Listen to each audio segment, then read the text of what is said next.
Hello, in this video I want to show you how to pack your files into RAR and zip archives on a CUBOT Note 9.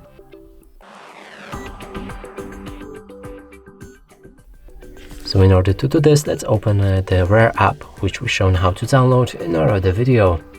Here we want to navigate to the folder that contains our files.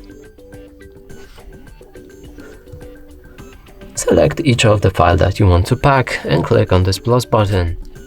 Here you can change any archiving options. There's a lot of them, but for me, changing the name is just enough. So let me pick that name. After everything is set, click on OK.